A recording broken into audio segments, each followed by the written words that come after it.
जय गुरुदेव विद्यार्थी मित्रों, धोरण 10 सामाजिक विज्ञान आज एक नवा प्रकरण की शुरुआत करीए छीए। जियोग्राफी बीजू प्रकरण अने आम इंडेक्स प्रमाणे 9मु प्रकरण है वन अने वन्यजीव संसाधन। मित्रों, धोरण 9 में 2 जियोग्राफी प्रकरण तमे जे भणेला, प्रकरण 17 कुदरती वनस्पति और प्रकरण 18 वन्यजीव संसाधन वन्य जीवन, ए बेसिक माहिती अने अत्यारे थोड़ी विस्तृत माहिती धोरण 10 में वन वन्यजीव संसाधन आधारे छे। प्रकरण गुणभार 4 है अने बोर्ड एक्जाम अनुसंधाने जो एनालिसिस करिए तो सेक्शन ए में एक प्रश्न पूछी शकाय एटले 1 गुण, सेक्शन बी में एक प्रश्न पूछी शकाय एटले थया 3 गुण, अने सेक्शन डी नो प्रश्न तो 4 गुण होय छे पण त्यां नक्शा पूरती जे 4 गुणनी पूछाय छे अलग अलग प्रकरण मांथी होय तो प्रकरण नंबर 9 मांथी 1 गुणनी नक्शा पूरती पूछाय। तो आम कुल 4 गुणनो आ प्रकरण छे। हवे वात करीए टॉपिक नी। संसाधन विषय आपणे प्रकरण 8 में घणी बधी वातो करी।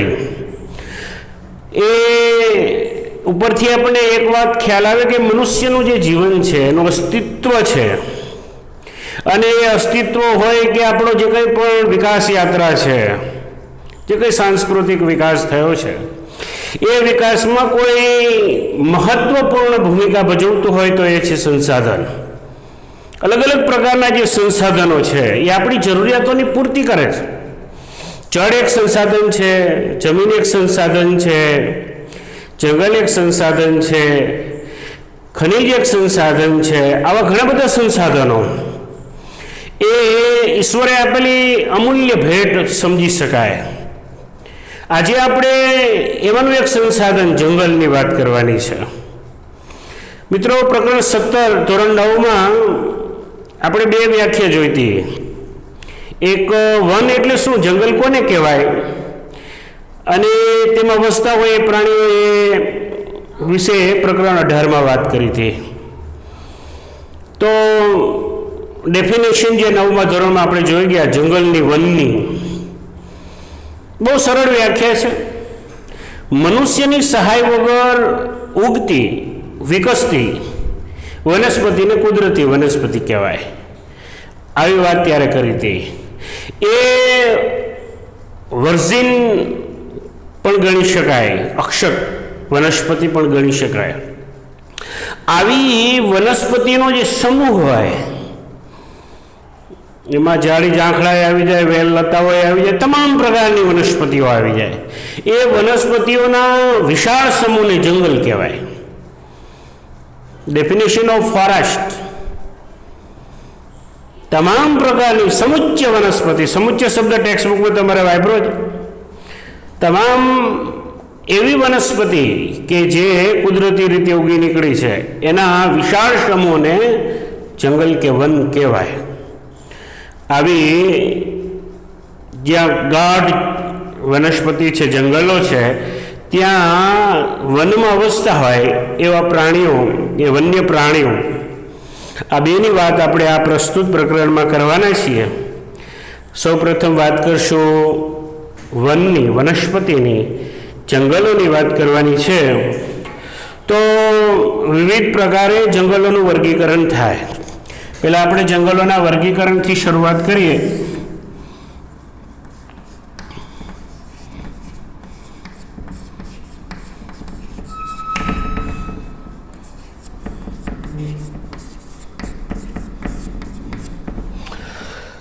धोरण 9 में આપણે જંગલોનું વર્ગીકરણ આબોહવાની રીતે જોયું હતું. અલગ અલગ પ્રકારની વનસ્પતિ જે આપણા દેશમાં જોવા મળે છે એ ચાહે વિષુવવૃત્તીય ભાગમાં હોય એટલે કે ગ્રીષ્મ ક્ષેત્રમાં હોય, ખરાવ જંગલોની વાત કરી હતી, વરસાદી જંગલો, ખરાવ જંગલો, કાંટાળી વનસ્પતિ, હિમાલયમાં થતી વનસ્પતિ કે પછી મેનગ્રોવ વનસ્પતિ, એ આબોહવાકીય ભૌગોલિક પરિસ્થિતિઓ એને આધારે વાત કરી હતી.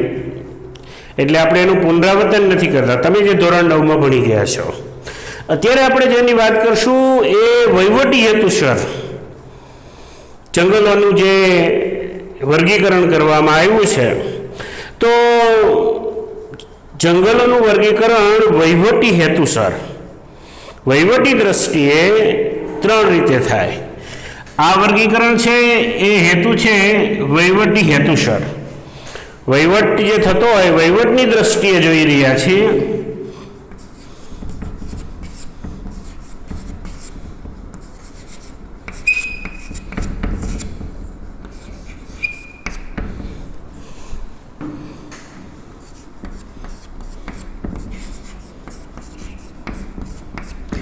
વહીવટી દ્રષ્ટિએ 3 વિભાગ, જેમાં પહેલો વિભાગ છે એ અનામત જંગલો.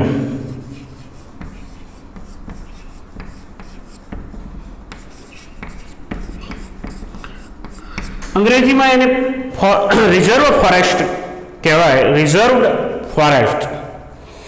અનામત, સુરક્ષિત કે આરક્ષિત જંગલ પણ કહેવાય. અને આપણા દેશમાં આ પ્રકારના જે જંગલો છે એનું પ્રમાણ 54.4% છે. ધ્યાનમાં લેજો, ટેક્સ્ટ બુકમાં આપ્યું નથી, તમને આગળ સંદર્ભમાં જોઈશો, કદાચ નવનીતમાં આપેલું હશે. આપણા દેશમાં કુલ જંગલ વિસ્તાર છે એને 100% સમજીએ તો એમાંથી 54.4% આવા અનામત પ્રકારના જંગલો છે જે સરકારની સીધી દેખરેખ હેઠળ હોય, ટોટલ ટાઈપ ઓફ પ્રોટેક્ટેડ હોય, સંપૂર્ણ સુરક્ષિત હોય. કોઈ ચોક્કસ પ્રકારની પ્રજાતિને બચાવવા માટે કોઈ ચોક્કસ વનસ્પતિ થતી હોય, ઔષધિઓ હોય, ઇમારતી લાકડું આપતી હોય, અન્ય કોઈ પણ પ્રકારની એને રક્ષણ આપવા માટે આ પ્રકારના જંગલો ઘોષિત કરવામાં આવ્યા હોય છે. અને સંપૂર્ણ પ્રકારની પ્રવૃત્તિઓ જે છે એમાં એલાઉ નથી, પ્રતિબંધિત હોય છે.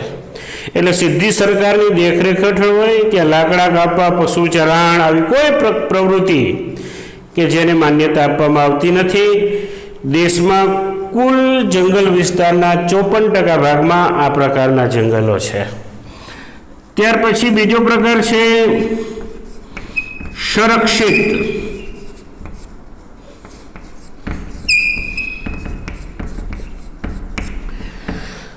Protected forest. સંરક્ષિત, પેલું સુરક્ષિત, આ સંરક્ષિત, પ્રોટેક્ટેડ.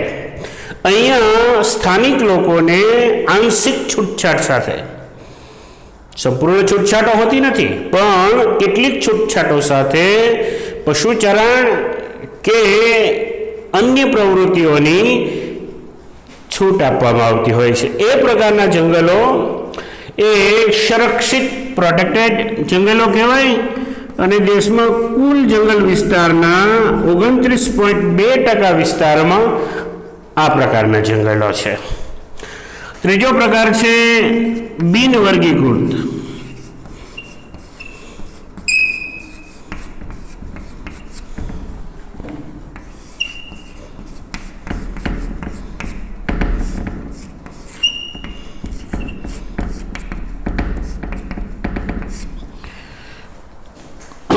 બિન વર્ગીકૃત એટલે જેનું હજુ વર્ગીકરણ કરવામાં આવ્યું નથી. જેમ કે આપણા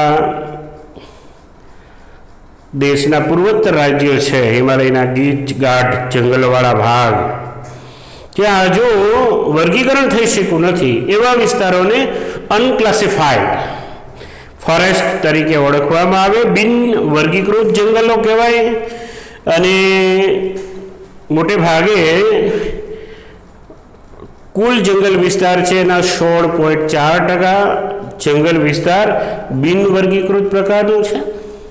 આવી જે જંગલો છે ટોટલ ટાઈપ ઓફ પહેલેથી છેલ્લે સુધી કુલ જંગલ વિસ્તારોની જે વાત કરી, આપણે એમ થાય અક્ષત વનસ્પતિઓ જે છે એ ક્યાં વિસ્તારોમાં છે? તો શરૂઆતના પહેલા પેરેગ્રાફમાં ટેક્સ્ટ બુકમાં ઉલ્લેખ કરેલો છે કે આપણા દેશમાં કેટલાક વિસ્તારો વધ્યા છે જ્યાં આવી વનસ્પતિઓ છે, જેમ કે હિમાલય છે, પશ્ચિમ બંગાળમાં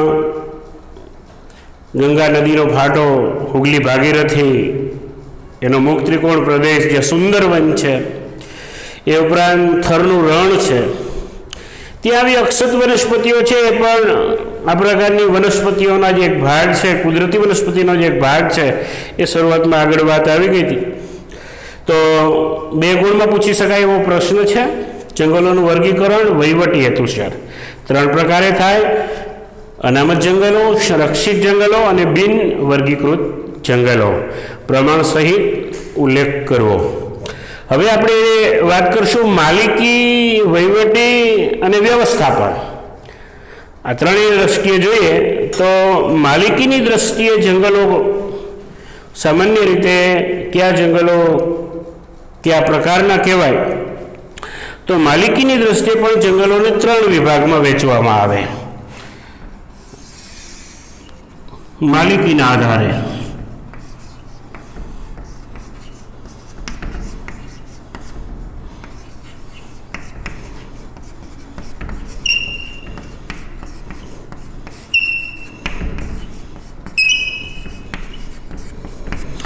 માલિકીના આધારે જંગલોનું વર્ગીકરણ કરીએ તો 3 રીતે થાય. નંબર 1, રાજ્યની માલિકીના, સ્ટેટ ફોરેસ્ટ. રાજ્યની જે માલિકીના જંગલો છે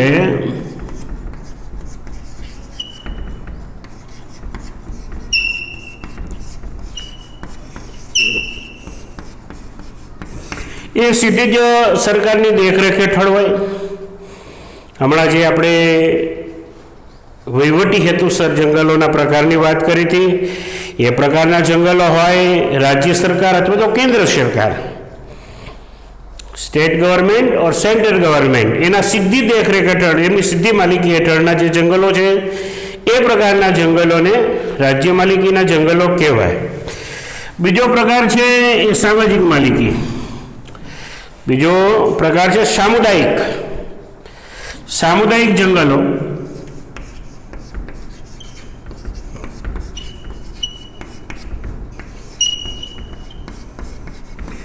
સામુદાયિક જંગલો એ સ્થાનિક સ્વરાજ્યની સંસ્થાઓ છે એની માલિકીના હોય છે.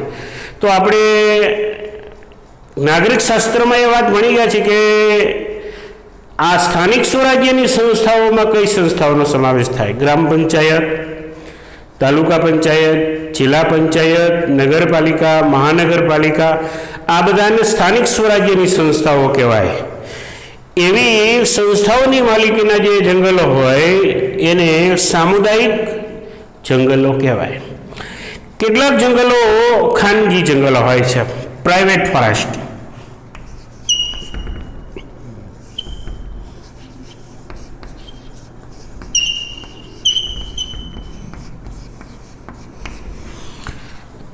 જે કોઈ વ્યક્તિ કે વ્યક્તિઓની માલિકીના જંગલો હોય એવા જંગલોને ખાનગી માલિકીના જંગલ કહેવાય. હવે દેશમાં વિછત વ્યવસ્થામાં છૂટાછવાયા વિસ્તારોમાં ક્યાંક ક્યાંક આ પ્રકારના જંગલો વધ્યા છે.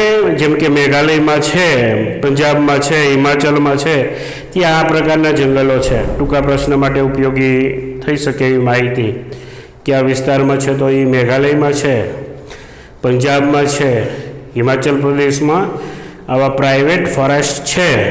તો આ પ્રકારના જંગલો અમે હવે વધ્યા નથી, ઘણા ખરા એ એગ્રીકલ્ચરમાં ખેડાણ હેઠળ જતા રહ્યા હોય અથવા તો કોઈને કોઈ રીતે બીજા ઉપયોગમાં લેવાઈ ગયા હોય, એટલે પ્રાઇવેટ ફોરેસ્ટનું પ્રમાણ ઘણું ઘટી ગયું છે, ખૂબ ઓછું છે, મર્યાદિત વિસ્તારોમાં છે. આમ જંગલોના 3 પ્રકાર માલિકીના આધારે જોયા: વર્ગીકરણ કર્યું 3 પ્રકારે. રાજ્યની માલિકીના હોય એ કેન્દ્ર સરકાર કે રાજ્ય સરકારની માલિકી. સામુદાયિક હોય એ સંસ્થાનિક સ્વરાજ્યો જે છે, ગ્રામ પંચાયતથી લઈને મહાનગરપાલિકા સુધીની. ખાનગી એટલે વ્યક્તિ કે વ્યક્તિઓની માલિકીના જંગલો હોઈ શકે છે. 2 રીતે વાત કરી. નંબર 1, પહેલી વાત આપણે કરી હતી, વર્ગીકરણ વહીવટી હેતુસરમાં હતી, બીજી માલિકીના આધારે હતી. હવે બહુ મહત્વનો અગત્યનો ટોપિક છે અને એ ટોપિક છે નવીનીકરણ. કદાચ તમારા માટે નવીનીકરણ શબ્દ એ નવો હોય તો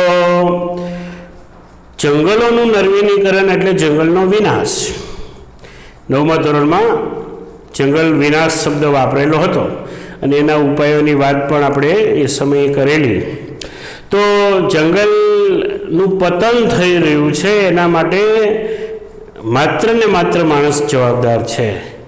ઈશ્વરે આ પૃથ્વી ઉપર જે કંઈ સજીવો મોકલ્યા છે એમાં નૂતન સર્જન ઈશ્વરે બનાવેલા સિવાયનું એ નવું નિર્માણ કરવા માટે માનવીએ ક્યાંક ને ક્યાંક કુદરતનો ભોગ લીધો છે.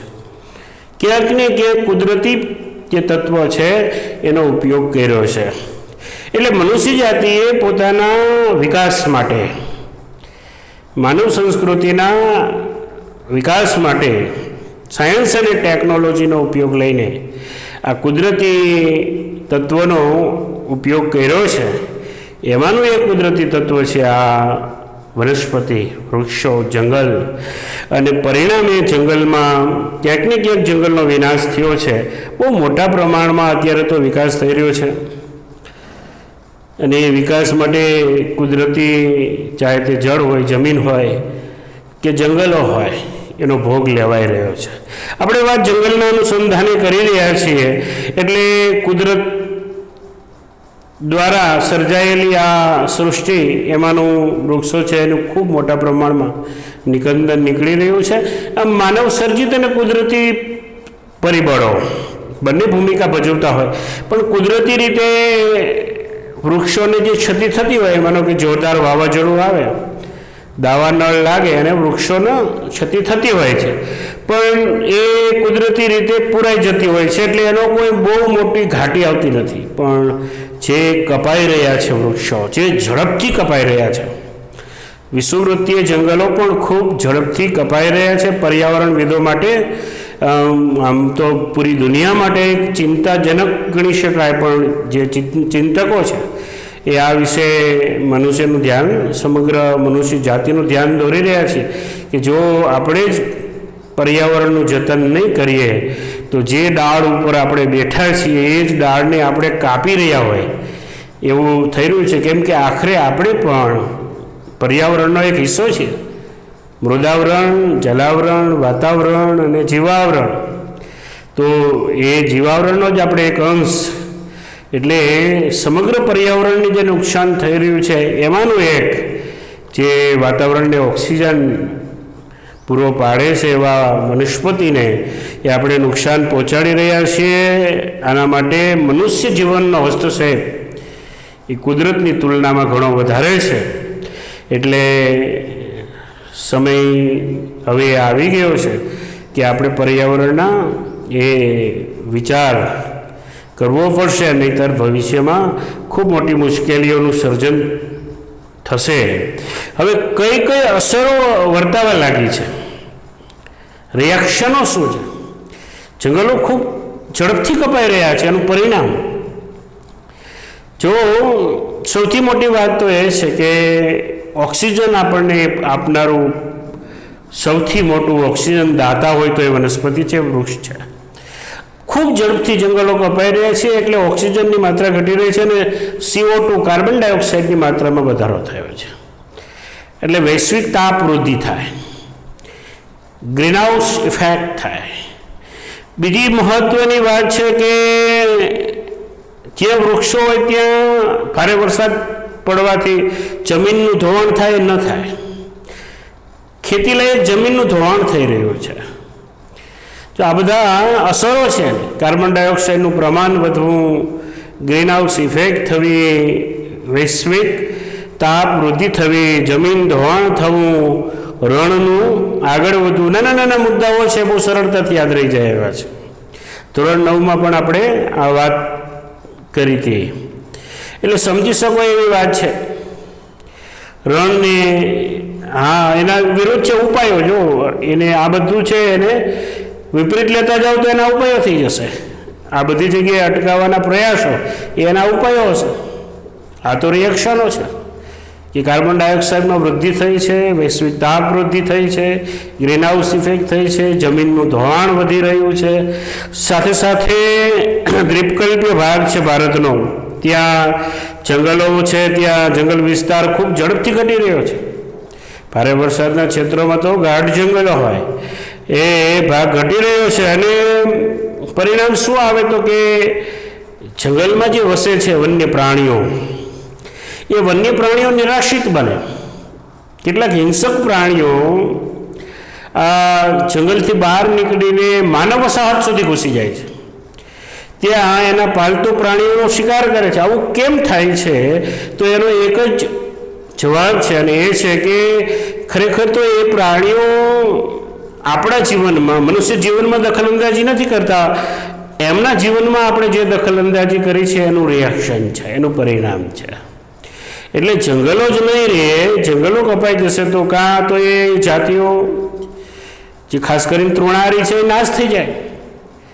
અને પોષણ કડી તમે જાણો છો, ઈશ્વરનો ઘટનાક્રમ છે, જીવો જીવસ્ય ભજ્યમ. જે તૃણાહારી પ્રાણીઓ છે ઘાસ ખાઈને નભે છે, અને ઘાસ ખાઈને નભનારા એ તૃણાહારી પ્રાણીઓ છે, ને એના ઉપર અંતિમ જે સોપાન છે માંસાહારી પ્રાણીઓ, એ ચેનલ છે, એ વિક્ષેપિત થઈ છે. એનું કારણ પણ મૂળ જંગલોનો વિનાશ છે.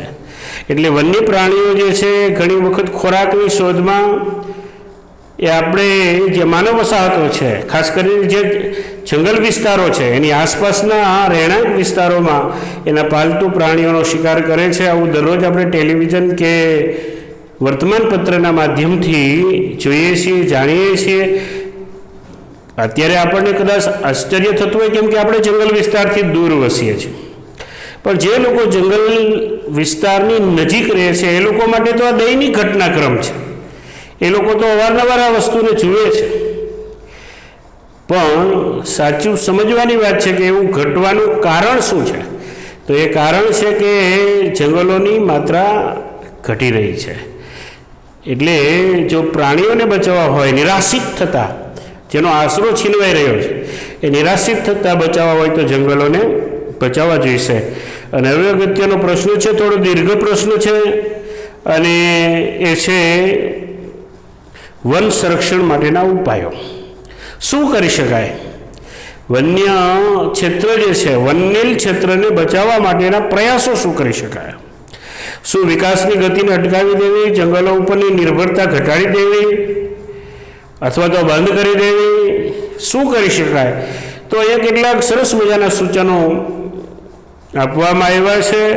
અને પહેલો જ બહુ મહત્વનો ઉપાય છે કે જે લાકડા છે, જેનો ઉપયોગ લાકડા તરીકે જ્યાં જ્યાં લાકડું વપરાય છે, આપણે સમજી શકીએ છીએ કે આપણે ક્યાં ક્યાં લાકડાનો ઉપયોગ કરી રહ્યા છીએ. ફર્નિચરો બનાવવા માટે કરી રહ્યા છીએ, જે ઘરનું છે એ સિવાય પણ ઘણી બધી જગ્યાએ લાકડું એ આ મનુષ્ય જીવનનો એક ભાગ છે. એટલે જ્યાં જ્યાં લાકડાનો ઉપયોગ થાય છે ત્યાં એના વિકલ્પો વિચારવા જોઈએ. અલગ અલગ ચીજ વસ્તુઓના નિર્માણ માટે, જેમ કે તમે જે બેન્ચ ઉપર બેસો છો એમાં લાકડાનો ઉપયોગ થતો હોય, ત્યાં ફાઈબર કે કોઈ મેટલનો ઉપયોગ થઈ શકે. બારી બારણા બનાવવા માટે ત્યાં અત્યારે હવે એલ્યુમિનિયમનો ઉપયોગ થવા લાગ્યો છે. તો એમ એના વિકલ્પોનો વિચાર કરવો જોઈએ. એ એક વાત. બીજી વાત, બહુ મહત્વની વાત છે, જે ઉદ્યોગોનો રો મટીરિયલ લાકડું હોય, જંગલ હોય, એનું વનીકરણ થવું જોઈએ, એને ઉછેરવા જોઈએ.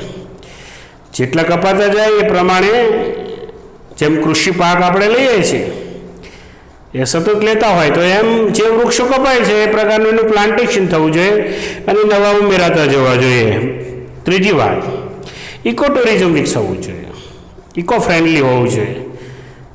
પ્રવાસનો એ જંગલોનો ભોગ લેનારું ન હોવું જોઈએ, એનો વિકાસ થાય એ પ્રકારનો હોવું જોઈએ, એ પ્રકારે કડક નિયમન હોવું જોઈએ, નિયંત્રણ હોવું જોઈએ. અને ચોથી વાત, જે તમે ભણી રહ્યા છો શાળા કોલેજો કે એ પ્રકારના કોઈ પણ અભ્યાસક્રમો છે એમાં જંગલનું મહત્ત્વ દર્શાવતા અભ્યાસક્રમો મૂકવા જોઈએ. ખબર પડે કે ભાઈ શા માટે જંગલોનું જતન અનિવાર્ય છે, એ સમજાય એ હેતુથી વિદ્યાર્થી કાળથી જ સમજે, એક નાગરિક થઈ અને પછી એ બરાબર સમજશે કે મારે જંગલનું વૃક્ષોનું જતન કરવાનું છે. જો એને શાળા કક્ષાએ મહાશાળા કક્ષાએ અભ્યાસક્રમમાં આપવામાં આવ્યું હોય તો એ સરળતાથી વાતને સમજી શકશે. એટલે અભ્યાસક્રમમાં હોવું જોઈએ. પાલતુ પ્રાણીઓ માટે આપણે જે ઘાસચારાની આવશ્યકતા છે એ પૂર્તિ માટે એગ્રીકલ્ચર જે આપણે કરી રહ્યા છીએ એમાં ઘાસચારો અલગ અલગ પ્રકારે લઈ શકાય એવી વ્યવસ્થાપન કરવું જોઈએ, એવું આયોજન કરવું જોઈએ. અને બળતણની જરૂર છે. બળતણ માટેથી ઘણા બધા વૃક્ષો કપાઈ રહ્યા છે, તો એની જગ્યાએ સોલાર એનર્જી કે એવા વૈકલ્પિક પવન ઉર્જા છે, ભરતી ઉર્જા છે, ભૂતાપી ઉર્જા છે, સાયન્સમાં તમે ભણો છો, ઈંધણનું સ્થાન લઈ શકે એવા વૈકલ્પિક અને અખૂટ ઉર્જાના સ્ત્રોત છે, એવા ઉર્જાના સ્ત્રોતનો ઉપયોગ કરવો જોઈએ. સૌર ઉર્જા હોય તો ભલે કે પછી બાયોગેસ હોય, આવા ઉદાહરણો લઈ શકાય, એનો ઉપયોગ કરવો જોઈએ. અને વન સંસાધનો છે કરકસરપૂર્વક ઉપયોગ થાય. જ્યાં કીટકો હોય, ક્ષતિઓ થઈ હોય એનો સમયાંતરે નિકાલ કરી તંદુરસ્ત હેલ્ધી વૃક્ષો ઉછરે એવું ફોરેસ્ટ ડિપાર્ટમેન્ટ થોડુંક જાગૃત બનવું જોઈએ. અને અપરિપક્વ વૃક્ષ હોય, જે હજુ પૂર્ણ વિકસિત થયા ન હોય એવા વૃક્ષો જે છે એ વૃક્ષોને કાપવાના જોઈએ, સંપૂર્ણ પ્રતિબંધ હોવા જોઈએ. તો એવા વૃક્ષો જે છે એના ઉપર એ સંપૂર્ણ નિયમન હોવું જોઈએ. જંગલમાં જો આગ લાગે, ખાસ કરીને ગ્રીષ્મકાળે આ પ્રશ્ન ઊભો થતો હોય છે ઉનાળાની ઋતુમાં, તો એ પૂર્વે જેટલા સૂકા વૃક્ષો હોય એ કપાઈ જવા જોઈએ. એનું બરાબર પેટ્રોલિંગ થવું જોઈએ. એ સમય દરમિયાન ફોરેસ્ટ ડિપાર્ટમેન્ટ દ્વારા સજાગતા કેળવી અને પેટ્રોલિંગ થવું જોઈએ, જેથી કરીને જો કોઈ જગ્યાએ આગ લાગે તો ઝડપથી શમનની કાર્યવાહી, બુઝાવવાનું કામ થઈ શકે. જંગલો જે છે એ વિસ્તારમાં ઘણી જગ્યાએ ધાર્મિક સ્થાનો હોય છે, અને ધાર્મિક સ્થાન હોય તો ત્યાં સામાન્ય રીતે મોટા ભંડારાઓ થતા હોય, પ્રદક્ષિણાઓ થતી હોય. આપણે જૂનાગઢ ઉદાહરણ છે કે લીલી પરિક્રમા થાય છે ને લાખો શ્રદ્ધાળુઓ ત્યાં જતા હોય છે. અન્ય પણ કેટલા બધા એવા સ્થળો છે દેશમાં જ્યાં આધ્યાત્મિક ધર્મ સ્થળ છે. ધર્મમાં માનવું સારી વાત છે, પણ સાથે સાથે કુદરતને માનીએ છીએ તો કુદરતનું જતન પણ કરવું એ અનિવાર્ય છે. એટલે ત્યાં જે લોકો આવે છે, જ્યાં માણસ જાય છે ત્યાં સહજ રીતે બહુ મોટા પ્રમાણમાં કચરો થતો હોય છે. એ કચરાનું ત્વરિત નિકાલ થાય એવા પ્રયાસો થવા જોઈએ. અને સમયાંતરે સફાઈ થતી રહેવી જોઈએ. છેલ્લી વાત, પશુચરણ માટે અલાયદી વ્યવસ્થા હોવી જોઈએ. પાલતુ પ્રાણીઓ જે છે એ પાલતુ પ્રાણીઓને આપણે ખોરાક માટે જે આપીએ છીએ એના માટે આગળ પણ વાત કરી હતી ફોરેસ્ટની, એ પ્રકારનું એક આયોજન હોવું જોઈએ કે પાલતુ પ્રાણીઓ છે એના માટે ઘાસચારો પૂરો પાડવા માટે ખેતીવાડીમાં એક અલાયદો પાક જે ચારો આપતો હોય એ ઘાસચારાની વ્યવસ્થા થવી જોઈએ, જેથી કરીને જંગલોને નુકસાન ન થાય. તો વન વિશેની વાત અહીંયા પૂરી. વન્ય પ્રાણીઓ વિશેની વાત આવતા પીરિયડમાં કરશો. ત્યાં સુધી આવજો. જય ગુરુદેવ.